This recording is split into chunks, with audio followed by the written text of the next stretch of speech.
Hello, everyone. It's Greg here. Before we begin this episode, I just want to mention when we taped this episode on Friday, there's a mention at one point of my good friend Blade Braxton from WrestleCrap.com, and it broke about 3 hours ago at the time I'm recording this, just around midnight on March 29th, that he unfortunately passed away over the weekend. And I just want to send my condolences out to his family and to his partner at WrestleCrap.com, Artie Reynolds.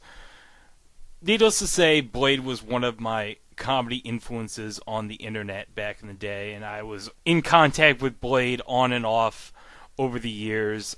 Actually, just a couple of days ago, I made an Instagram post regarding Charlie Steiner at the WrestleMania 2 press conference that was on the WWE Hidden Gems that I posted on my personal Instagram page that he liked and made a comment on about.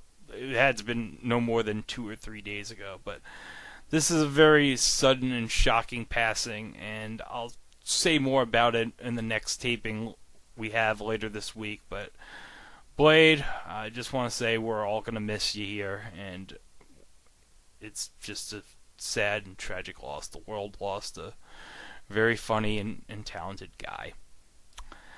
But in the meantime, let's get with our scheduled episode for today, which is the 1979 DC slash Hanna-Barbera slash NBC specials Legends of the Superheroes. This is It Was a Thing on TV. Spoiler number one is Dr. Lee frowns. It stinks. What is going on? What is going on? Episode 149, submission number 663, Legends of the Superheroes. Legends of the Superheroes aired on NBC from January 18th to January 25th, 1979 for 2 episodes. 2 primetime specials, I might add. Oh, yeah. And you want to know how big this was? Yeah. Listen to who they got to do the opening. Oh, okay. The Owens! Yep! Oh, my God. Well, guys, the reason we picked this episode for this week is because a big event happened on HBO Max this month. 4 hours big. Oh, 4 hours big in 4:3 aspect ratio in IMAX. But it's at home, so you don't get to see it in IMAX. No. You get the black bars on the left and right screen like you're watching a 2001 pan and scan DVD. Zack Snyder's Justice League. It's the movie you love in the theater. But with 100% less Josh Whedon writing. Yeah. This was basically the movie as it was intended. So apparently, Zack Snyder wanted this movie to go really, really, really long. Yes. But and you know well, what? Avengers was like 3 hours and change, so what the hell do I know? Endgame specifically. Yeah, Endgame was like 3 hours and this change. is what I don't get about people complaining about, oh, this is 4 hours. You guys didn't complain when Endgame was 3 hours. Well, that's different. Endgame was good. I understand that, but still, if you sat through 3 hours of Endgame, you can sit through at least 1 hour of slow motion in Zack Snyder's Justice League. And also, you're not watching this in the theater, you're watching it in your house. You could take a break whenever you want. You can, you know. You don't have to take it all at once. You can, space it out. Even divided it into chapters. You don't have to watch all of it. No. But we're getting off topic here. Yeah, this is not a podcast where we talk about Zack Snyder's Justice League. We are here to talk about something from 40 years earlier. Yes, before we had the Arrowverse and their yearly epic events, which, by the way, make for some of the best television on television today. right? Yes. The Arrowverse crossovers. Oh, Crisis on Infinite Earths last year. Yep, yep. That was incredible. The Hall of Justice reveal at the end of Crisis. Mwah. Yeah. Yep. Chef's kiss. Alec Moore, we miss you. But we didn't have the Hall of Justice 40 years ago. No. We had some cave-looking thing. Some cave-looking thing on NBC. Yep. And who was in this cave-looking thing? A collection of the greatest superheroes ever to be assembled in a single place. Except not really. Because this is 1979, and you're missing two key DC heroes. Two key DC heroes you're missing in 1979. Superman, who wasn't going to be in this special for obvious reasons. Well, because the first movie with Christopher Reeve would have been a year earlier, and we'd be a year away from the sequel. And Wonder Woman, again, for obvious reasons. Because it was already on TV at this time with Linda Carter. And like fun, any of those were going to appear on NBC for what turned out to be a just really quick, really cheap, really wrong sort of couple of specials that ended up airing. Because, well, Legends of the Superheroes was basically, it was a reunion on the scale of the 60s era Batman. They even got Adam West and Burt Ward and Frank Gorshin to reprise their roles as the Caped Crusader, the Boy Wonder, and insert nickname for the Riddler here. Oh my god, yes. I was so happy to see Adam West and Burt Ward back in the roles again, along with Frank Gorshin.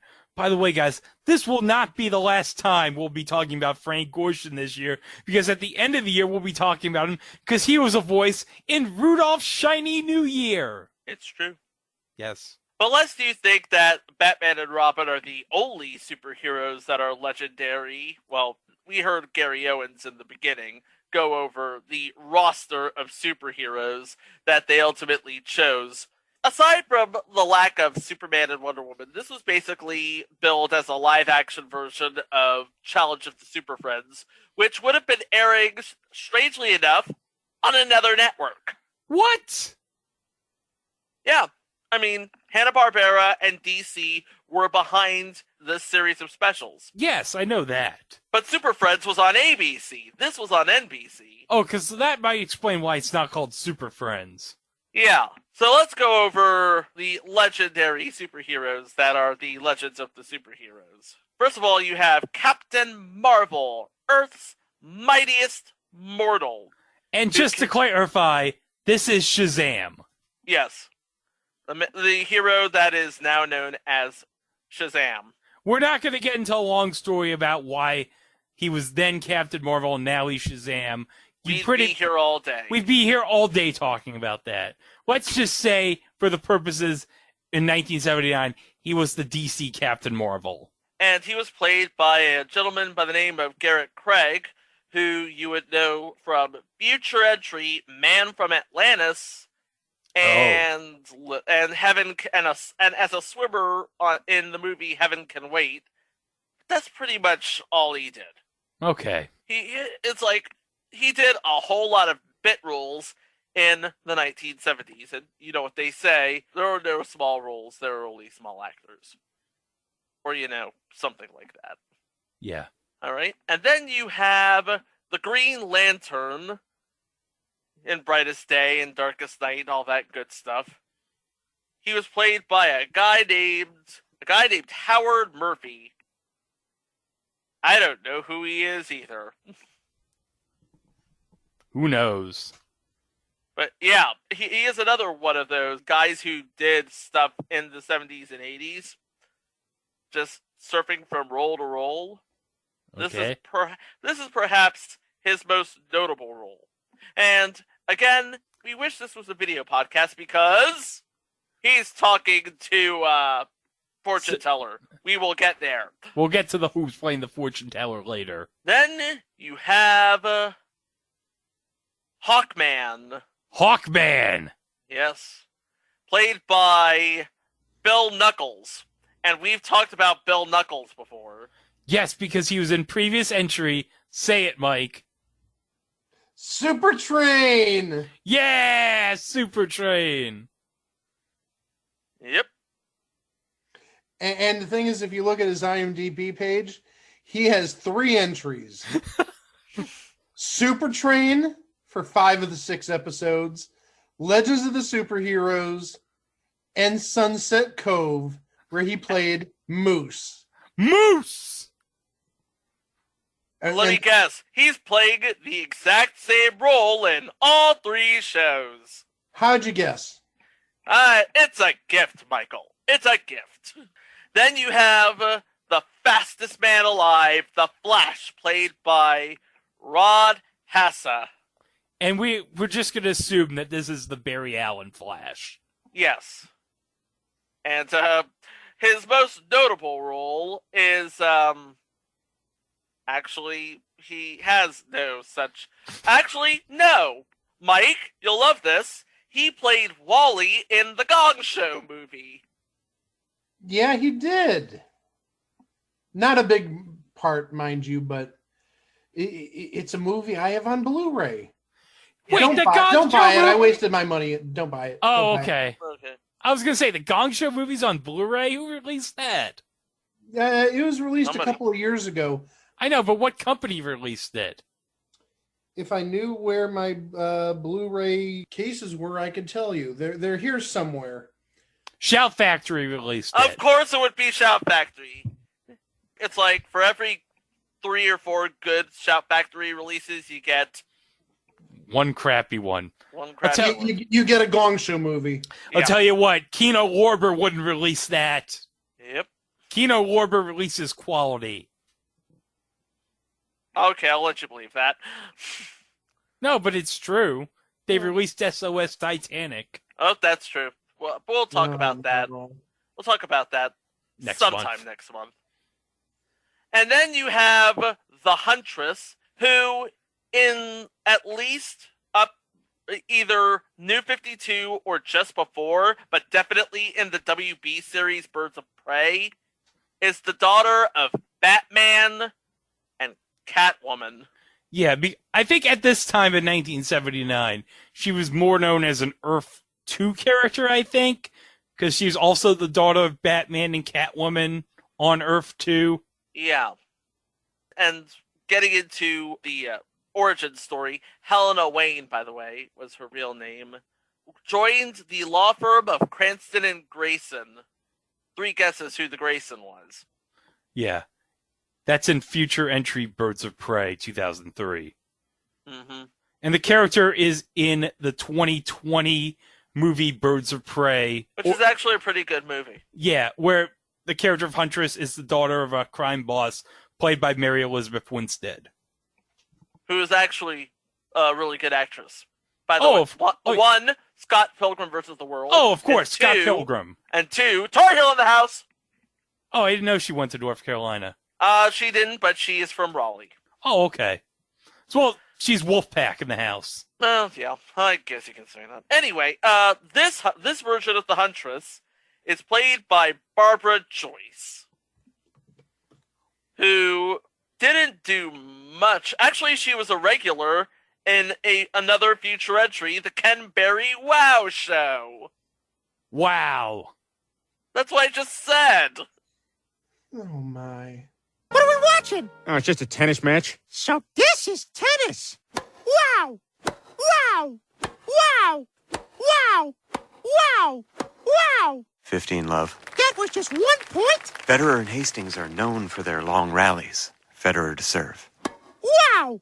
Wow! Wow! Wow! Wow! Wow! Wow! Wow! Wow! Wow! Wow! Wow! 15 all. And this is just the first game of the first round of a 3-week tournament? Yay! She got to hang out with Carol Burnett and Steve Martin and Terry Garr and Cheryl Land. Yeah, it was the 70s. They needed a token African American. Sadly, She's no longer with us. Oh. And then you have Black Canary, who I'm guessing is just an excuse to show Danuta Wesley in a revealing onesie. Ooh. Hey, I know what you're thinking, and it almost happened in one of the episodes. Yeah. But yeah, she was basically, I guess she was hired during the 70s to be eye candy. Yeah. Pretty Go much. figure. Go figure. Yeah. And of course, Batman and Robin are Adam West and Burt Ward. We mentioned this. Try and keep up. But you had the superheroes. You also had... Oh, wait. There was one more superhero that appeared in the second episode, but not the first episode. And that was the Atom. The Atom. Yes. Played by Alfie Wise. a future installment, Trauma Center. Mm-hmm. And he was a guest star in previous installment, The Match Game Hollywood Squares Hour. It always comes back to the Match Game Hollywood Squares Hour. Oh, and this isn't going to be the last time we'll be discussing someone related to game shows in this episode. Nope, not even remotely close. That was our sort of listing of the superheroes, because we can't call them the Justice League, and we can't call them the Super Friends. So we're just going to call them what they call themselves, Superheroes. the superheroes. Yeah, straightforward. Yeah. So now we go into the Legion of Doom. They couldn't call them the Super Friends, but they can still call themselves the Legion of Doom. Go figure. Okay, you have Solomon Grundy, played by Mickey Morton. He was in previous entry, the Star Wars Holiday Special, Oh. as Mala. Oh my god! And So Solomon Grundy was Chewbacca's wife. and Greg is dead.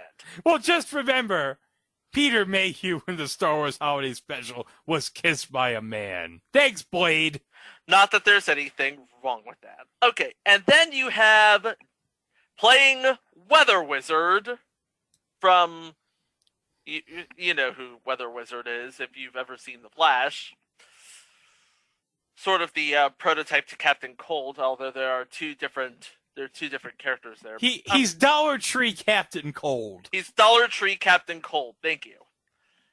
But playing Weather Wizard from previous entry, Pink Lady... Jeff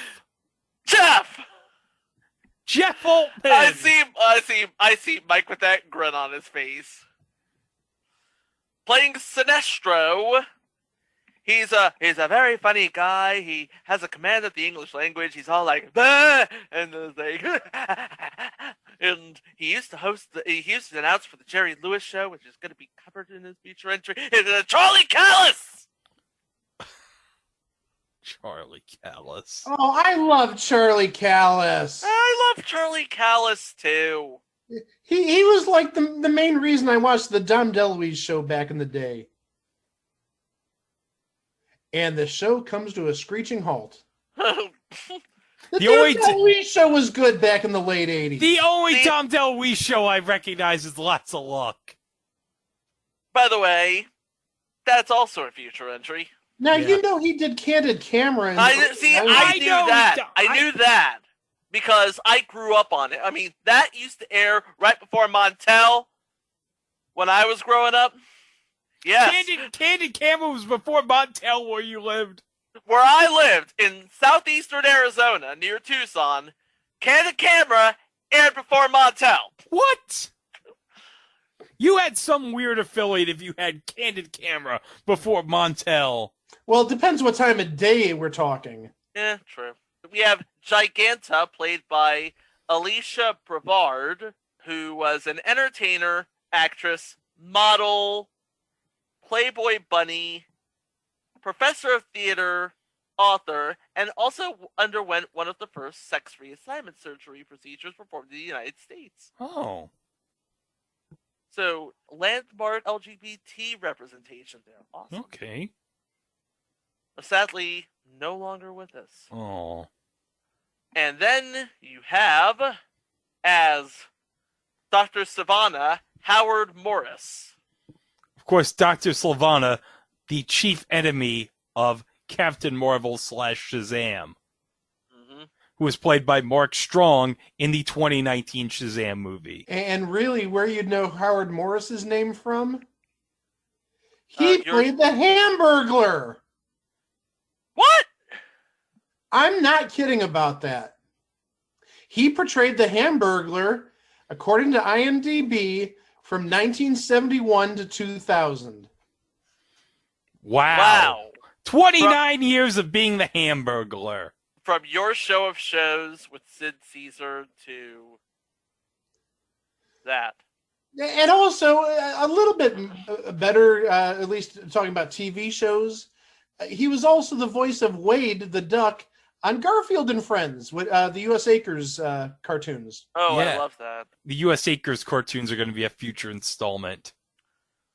Although I liked the U.S. Acres cartoons. Oh, they were great. They were awesome. I love the egg, the egg on U.S. Acres. I was always Sheldon. Oh, Sheldon was awesome. Yeah, we have and to this day we have no idea what goes on in that egg. No. We never did find out. Anyway, Mordru, oh god, the Lord, the most prominent Lord of Chaos, and the adversary of both the Justice Society of America, the Legion of Superheroes, and something I think is due for a sort of reboot, Amethyst, Princess of Gemworld, played by Gabriel Dell, who was a member of the Dead End Kids, the East Side Kids, and the Bowery Boys. Sort of a bunch of New York collectives. But you could see him. Either he or Don Franks was the uncredited actor playing the voice of Boba Fett in the Star Wars Holiday Special. Or if you couldn't see him, you could definitely hear him. Oh, and by the way, the Boba Fett cartoon from the Star Wars Holiday Special was recently announced. It's going to be on later this year on Disney+. Yes! I want to see that. We should do a live show of that cartoon. We should. Then you get to the second episode, where you have Aunt Minerva, played by Ruth Buzzy. And if you don't know who Ruth Buzzy is, seriously, what podcast are you even listening to? And not so much a hero or a villain, but a couple of side characters. On the first special, you have Retired Man / the Scarlet Cyclone, played by William Shallert, which we'll talk about in future entry, The New Gidget. But his career was... Oh, he's one of the legends. He is... Oh, God. He really is. Where his name immediately came to mind for me was he played Martin Lane and Kenneth Lane on the Patty Duke show. He was Patty Duke's and the twins' dad. Patty and Kathy. Yes. Yeah. Well, Patty's... They're identical Patty's cousins, father and Kathy's uncle. Yes. Was it Kathy's father and Patty's uncle? Yes. He played the father, yes. He played the father / uncle on the Patty Duke show. Okay, now I'm confused. Okay. This is the part. And he was in the cast of one of the most iconic episodes of the original series of Star Trek ever. The Trouble with Tribbles. The Trouble with Tribbles, yes! And we'll talk about the Tribbles in the Star Trek animated series in the sequel episode, More Tribbles, More Troubles. And then, oh Jesus, I'm going to have to start going to church or something, because the second episode has a guy by the name of Ghetto Man, played by Brad Sanders. Yeah, he appears in the roast. And it is I don't know what's worse. Him or Marsha Warfield acting like the Greek chorus in a phone booth in the challenge episode. Because here's Marsha Warfield as the Greek chorus in the phone booth. They give her some of the most racist crap imaginable to say. It is a long time before Night Court. Yes, it is. And we should also mention one role Brad Sanders had, and this, I think, was a show we mentioned last week.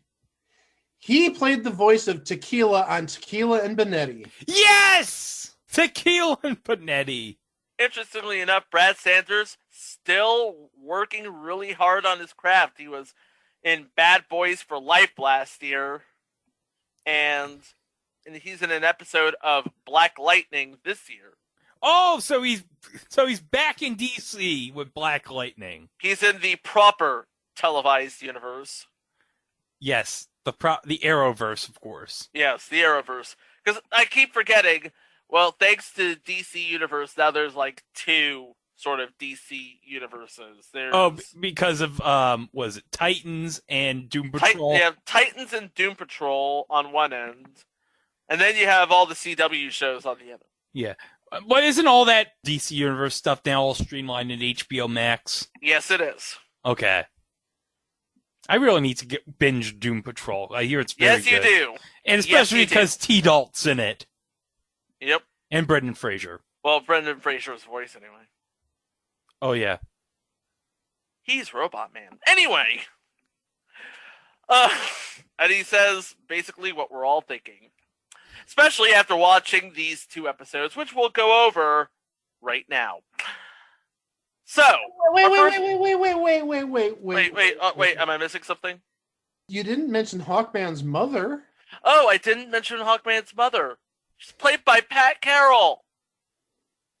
Yeah. And honestly, if you don't know who Pat Carroll is... Oh, yeah, stop listening to this podcast. Just stop, okay? Just stop listening and, I don't know, go to something else or something. But also playing a host in one of the episodes. I think this is the connection you're trying to make earlier to game shows. Ed McMahon. That wasn't the connection. We'll get to that later. Connection. That's a connection. Ed McMahon, of course, is a connection. Okay. But of course, he was hosting what? He was hosting the U.S. version of Who Done It this time, wasn't he? Yeah. It was 79. I don't know if it was necessarily this early in 79, but yes. And playing the role of Rhoda Rooter. Rhoda Rooter. Ha ha ha ha ha. Get it? It's a joke on Rhoda. Yeah. Is June Gable, who you know as Joey's agent Estelle on Friends. Oh, okay. So she was responsible for booking him on that 1 week of Pyramid. Yep. And that's basically all of your superheroes, deuteragonists, and the Legion of Doom. So, how did DC and Hanna-Barbera, A, conceive a live-action version of Super Friends, and B, put it on a different network? Well, it all goes back to a guy by the name of... these couple of names look familiar. The specials were directed by Bill Carruthers and Chris Darley. Chris Darley, legendary game show producer, obviously. And Bill Carruthers was one of the creators of what would ultimately become Press Your Luck. Yes. And he was also, if I'm not mistaken, the executive producer of previous installment, The Neighbors. Mm-hmm. Yeah, he was. The 1975 version with Regis. And so they got together with Joseph Barbera, of course, he of Hanna-Barbera, to produce this. It's like, what can I say? It is just this. And I'll tell you right now, I've watched both of the episodes. This is just some of... It's like, to say this, that the writing is crap would do absolute injustice to the fecal movement as we know it. Haha, injustice. I see what you did there. And unlike most superhero dramas of the day, and especially unlike Batman, This was not recorded on film. It was recorded on videotape with some home-cooked laugh tracks. And, of course, this was back when videotape was a very difficult process. Oh, yes. Especially on location videotape. Which, some of this was taped on location. There was a park, a gas station, and a used car lot, all within like a 5 to 10 mile radius of Calabasas, California. Yeah. In fact, during the gas station scene, you could see like there's a restaurant, and there's like one of the waiters is like watching the scene as it's going on. You can see him in the background, the one waiter watching the whole scene. Yeah, and I believe that waiter was from the Mexican restaurant across the street. Yes! By the way, the Sagebrush Cantina, as we record this, is still very much open, I believe. Oh, that's great! I'm glad to see it's still doing well at the time of COVID. Yep. Get yourself some, tell the guys that it was a thing sent you. We mentioned that this was sort of a reunion of sorts for the Batman cast. But that wasn't the costume that Batman wore in the Batman series. Oh, they made a completely new costume for Adam West? They at least made a completely new cowl and cape. Oh, okay. That was like, this is your... I'm looking at the cowl and cape, the picture of the cowl and cape. If I'm not mistaken, they were one piece in the original series. This is obviously two different pieces. No. Yeah, the story goes that the original cowl that was worn in the series was stripped and recovered by the seamstress who made the cowl for Legends of the Superheroes. She didn't take pictures of it and made the whole thing from memory, and it turns out that the neck was too short. How does that happen? Dude, first of all, you are the costume designer. You need to make a cowl and cape for Batman. You take pictures of the damn thing, okay? The cowl was too short, the cape was a different color, and it was two different pieces, obviously. And if I'm not mistaken, Adam West actually had something to say about this. Adam West said in his autobiography that he regretted taking this project, specifically how cheap it was. Of note are the episodes were recorded on videotape rather than film. The heroes' and villains' respective headquarters are clearly the same set. Exterior shots all take place in the same park. Even by the standards of the day, the special effects are crude, and most of the heroes and villain costumes are of low quality. I get what you're going for, but this is prime time in 1980. I mean, have you seen what they did with Kamen Rider in 1980? I'm sure you could put together something of that quality. At least. But, hey. They knew this was... I guess somebody knew that this was going absolutely nowhere, so, you know. Another fun fact about this show. Back in the 60s, Burt Ward was wearing stockings. He had to shave his legs for this production. Yeah. He didn't shave his legs for the original television series. He shaved his legs for this. Wow. But I'm sure there's more stuff to go over as we talk about the episodes. So, let's talk about the episodes. I shall warn you, the jokes are incredibly dated. And when I say incredibly dated, I mean older than dirt. But I bet they're still better than the jokes in the Joss Whedon version of Justice League. Anything's better than the jokes in the Justice League by Joss Whedon. So, the first episode is The Challenge. And the challenge it begins innocuously enough as a retirement ceremony for... Retired Man. Retired Man, that's right. And he wants to be called by his old name, the Scarlet Cyclone. Yeah, you're gonna be called retired man, and you're gonna like it. And notice they don't mention the Hall of Justice. It's the Hall of Heroes, because the Hall of Justice was still on Super Friends. But again, the villains are still called the Legion of Doom. Yeah. By the way, the Legion of Doom's headquarters, still in the same set, only redressed. So they basically did what the producers of Star Trek II did with the sets. Yeah. Of the Enterprise of the Reliant, because they had to redress the set to make people think it was a different set, when in reality it was the same set. Anyway, the Legion of Doom interrupts the party and tells them that the Riddler, Weather Wizard, Sinestro, Mordru, Dr. Sivana, Giganta, and Solomon Grundy have created a doomsday device that will go off in an hour, killing everyone in the world. Not that Doomsday. He doesn't appear until another 13 years. No. And they have 1 hour to find and destroy said doomsday device, which strangely enough has a sports fade display on it. I mean, who does that? This was bad planning by the villains. Yeah. You know what I mean when I say a sports Yeah, I know what clock, you're talking right? about. A sports clock back in the day. Yeah. That had that LCD display. I know what you're talking about. Yeah. They used it on The Price is Right before they went all digital.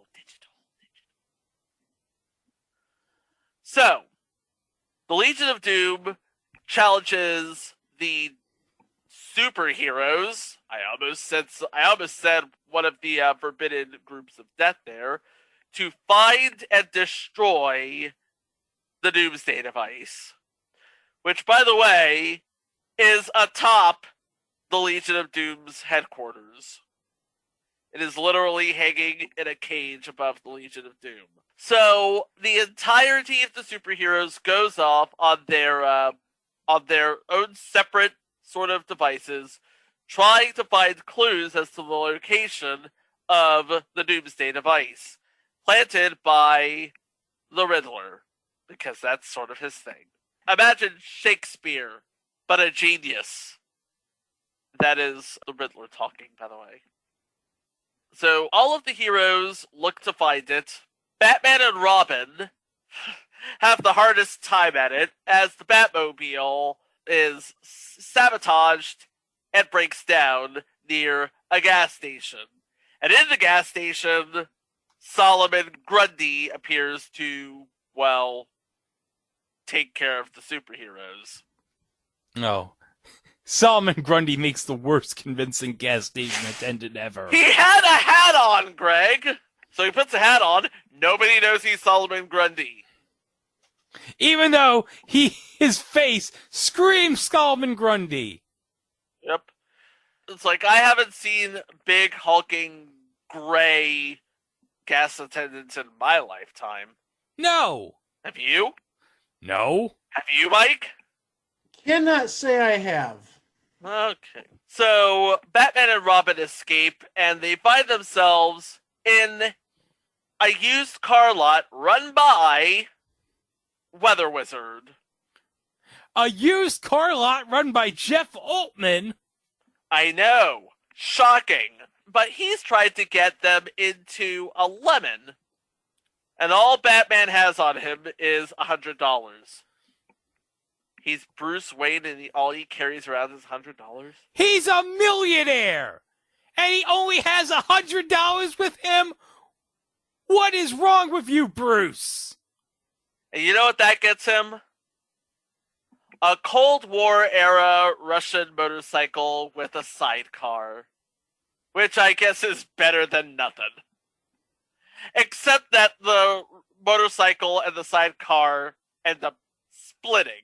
Meanwhile, the Flash and the Huntress are, well, running into the park and interrupting somebody's romantic picnic. Oh. Why? I mean, seriously, why? And the Green Lantern looks for clues and finds a fortune teller. And the fortune teller is Sinestro. Yeah, he got the hint when the fortune teller looked at the Green Lantern's power ring and says, "Ooh, you have such a pretty ring there."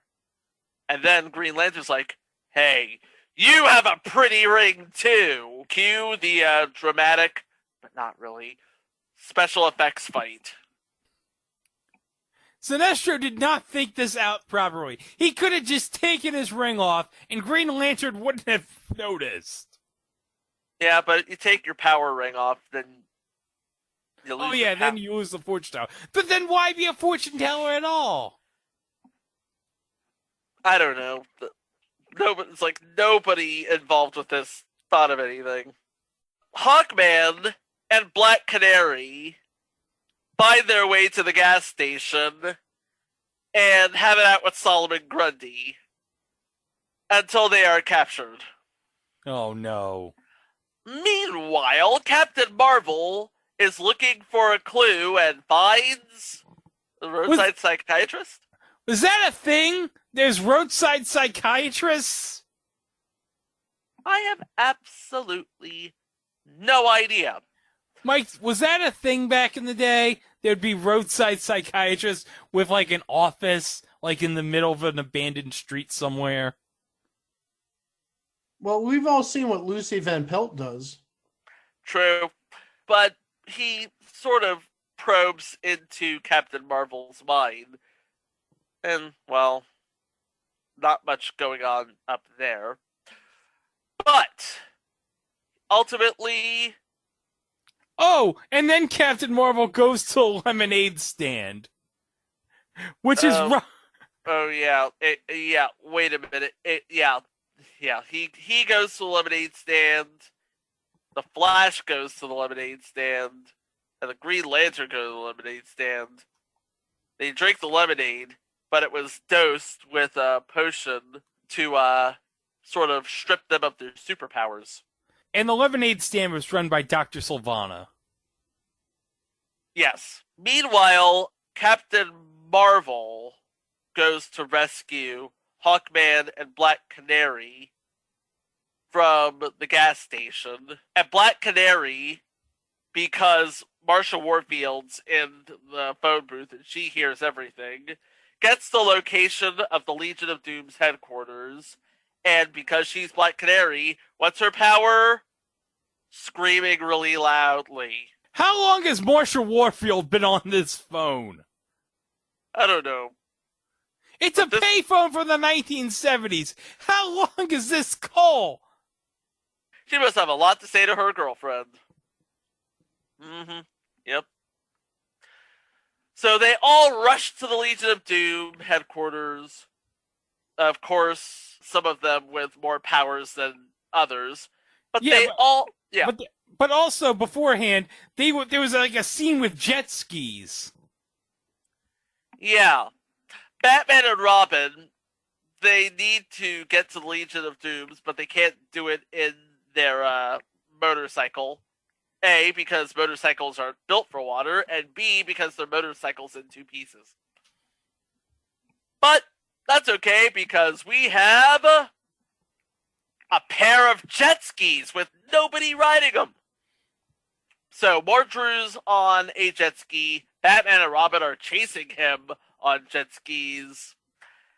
And ultimately, everybody arrives at the Legion of Doom headquarters. Which is not easy to do if you've ever seen the Legion of Doom. I mean, it just pops up from underneath a swampy marsh. I mean, how does that even happen? Anywho, they have no superpowers, but they go into this elaborate fight, and it looks like all hope is lost when Solomon Grundy accidentally gives the Legion of Doom the de-superizing potion. Oops! Sorry about that. So we have this elaborate fight scene between the superheroes and the Legion of Doom, and it ends with Batman and Robin sort of hoisting the Riddler up to his Doomsday device and using his head to deactivate it. And I don't even remember how, but they somehow got their superpowers back as well. Yeah. And then this special ends with Retired Man. Scarlet Cyclone. Oh, yeah. But he comes in late. And he's like, I'm here. And then he takes a nap. And the special ends. Yeah. And that's basically all there is to it, except there isn't, because Greg, tell us what happened in the roast. Ed McMahon hosted a roast for superheroes. And a bunch of stuff happened. Wow. That's basically the long and short of it. Yeah, I didn't watch the whole thing. I tapped out after. You tapped out after the challenge, I tapped out after. No, I tapped out after the scene with what's his face? The guy from Keil and Benetti. Ghetto Man? Ghetto Man, yeah, I tapped out. Yep, I was done. I'm like, nope. Like, nope. But there's some stuff with Retired Man in it, which we'll play right here. Retired man. Right this way, sir. This way, sir. Right down here, sir.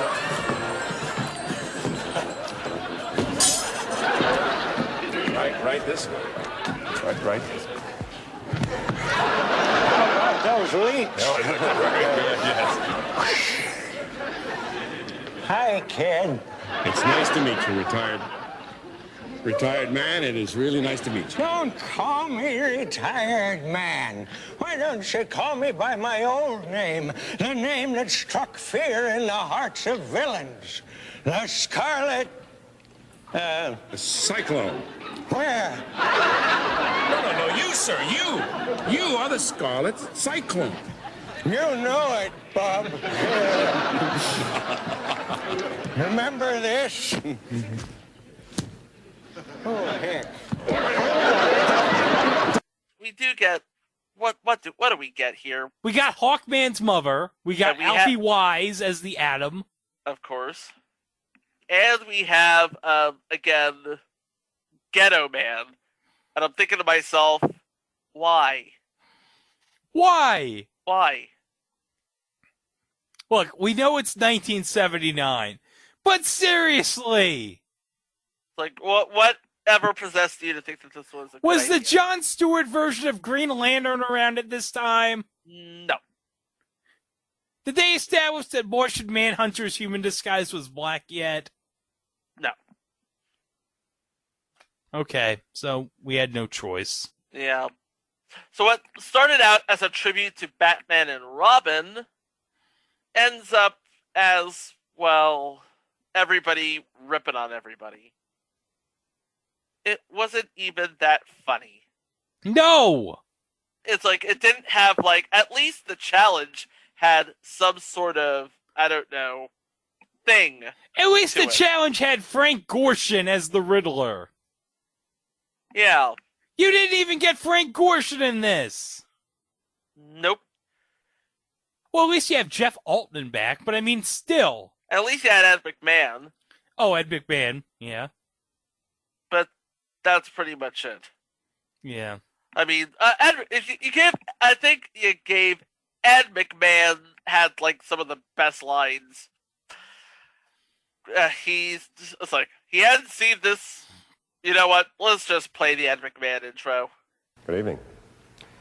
On behalf of superheroes everywhere, and superheroines, or super persons if you prefer, I bid you welcome. Tonight we're going to relax and enjoy ourselves, and to take charge of the festivities is a man who's famous for relaxing and enjoying himself. Here he is, ladies and gentlemen, Ed McMahon.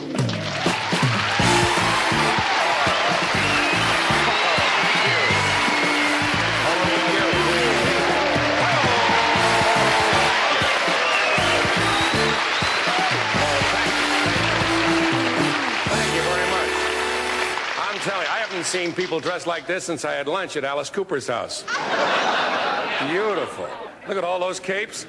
This looks like Truman Capote's closet, doesn't it?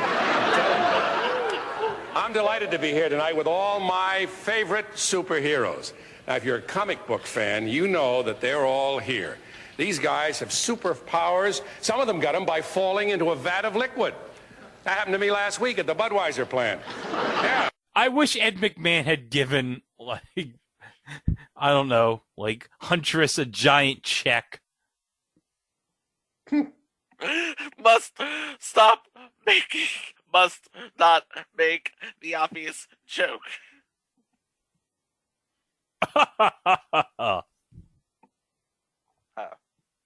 Ha.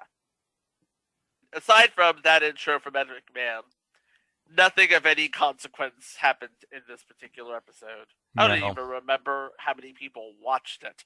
No. I'm sure the kids loved it. I'm sure, yeah, the kids love Ghetto Man. See, that's why the world's in such a state right now. Oh, yeah. That explains a lot. Yeah. Thanks a lot, Bill Carruthers. And if you want to, first of all, if you want to watch this, you should probably have yourself examined. But it is available on DVD from Warner Archive, which is their MOD DVD service. Yes. But yikes. Well, I'll give one positive. You got Adam West and Burt Ward. Yep. And they were as on it as ever. Yes. It's like back in 1979, Adam West and Burt Ward knew that they would forever be known as Batman and Robin. Yeah. They didn't even try and, fight it at this point. No. I mean, at this point, Adam West was on Memphis television as Batman doing an angle with Jerry Lawler. Wait, really? Yeah. Huh. It happened. Look it up. I will look it up later. But you know what? Yeah. Legends of the Superheroes. It was a big event in 1979 on NBC. Yep. And at the end of the day, you know what it was? It was a thing on TV. Yes. I'll tell you what. We've come a long way from Legends of the Superheroes. We are spoiled now. We are spoiled. I mean, you look at a superhero drama on the CW or HBO Max or Disney Plus or all of the MCU things, and I'm thinking to myself, we are so sophisticated now. Yes. How did we ever get here? Oh, writers who actually cared about the source material and the production. That's how we got here. Silly me. But, we just can't leave this alone. Right? No. Let's do some shopping! Oh.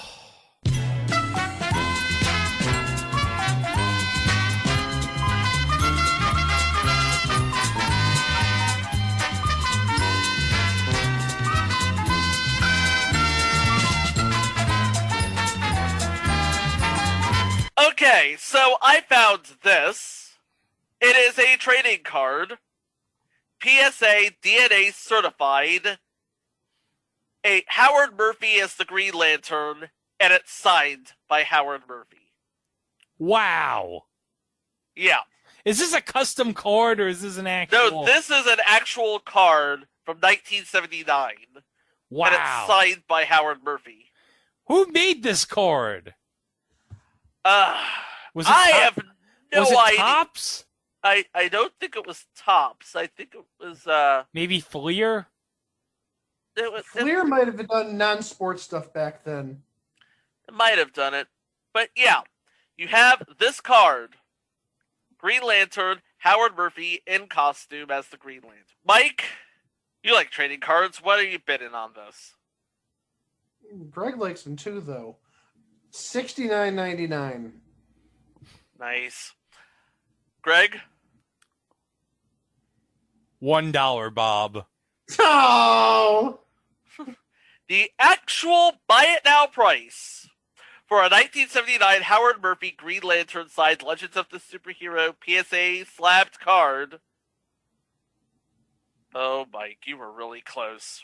$75. Hey! Well, it's not like the $499.99 WrestleMania 2 ring from last week.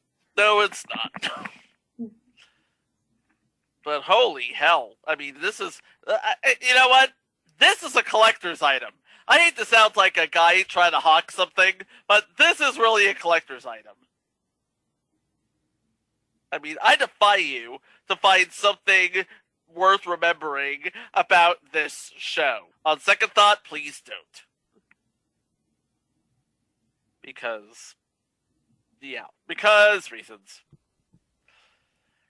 Anywho, if you want to find out about some legends regarding non-superheroes, you can head over to our website at itwasathingontv.com. We've got all 148 previous episodes. We have minisodes and live shows. And director's cuts. And director's cuts and all of our social links at It Was a Thing on TV over all social media. And of course, we are on YouTube. We gotta plug the YouTube. YouTubes. Yep. And let's just say, like, comment, and subscribe. And if you are on the YouTube, don't forget to hit the bell in order to stay updated on future entries. Nice that you borrowed the Oddity Archives bell. Oh, well, I just looked for a bell, and I just happened to find one. Anywho, next episode, oh god, last year's pilot month was so well received, and we all enjoyed doing it so much. We are doing it again. And not only that, but our next episode is episode number 150. Woohoo! And boy, for this 150th episode, I'm going to say this. It is going to be a star-studded 150th episode. Oh, yeah. This isn't Puchinsky. No. We're talking about A-level celebrity stars. Would you imagine, for a moment, Jennifer Lawrence, Allison Brie, Andy Dick, Patrick Cassidy, John Benjamin, Jamie Presley, of course, and that chick who would go on to be the pink Super Megaforce Ranger in the same TV show. Well, it almost happened. Almost. And we will talk about it right here next time on It Was a Thing on TV. Thanks for listening. We'll see you on Thursday. Wow! Mr. Wayne. Clark Kent, Daily Planet. What's your position on the Bat Vigilante in Gotham? This Batman thinks he's above the law.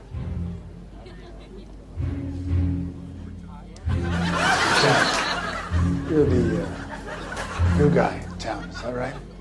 You could say that. We do things a little differently in Gotham. Do you? I know you. I don't think so. Excuse us. People ever tell you look like Superman? No, I've never heard that before. Huh. Like I said, Mr. Wayne, people in Gotham need to learn. You're Superman. Hey, will you Please take a picture with us? Get one for me and Soup. I gotta get this on the gram. Thanks. My wife's a big fan. What do they call it when, there's a celebrity that your wife would have sex with? You're that guy. Okay. say cheese? Wait a minute. Put the phone back up for a second. You're Batman. I got Batman and Superman over here. Look, I think you have me confused with somebody else. Yeah, look at that. Hey, f*** off. Whoa, this is awesome. We're just having a conversation. Oh, I didn't realize you were having a conversation. Hey, everybody, they're having a conversation. They don't want any regular people to bother them. I'll just leave you guys alone then. Thank you.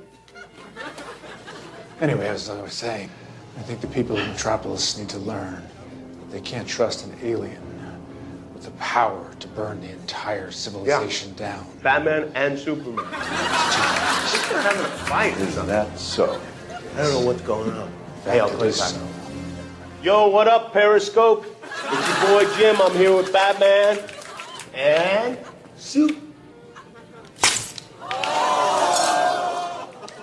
Shut your mouth or I'll throw you off this planet.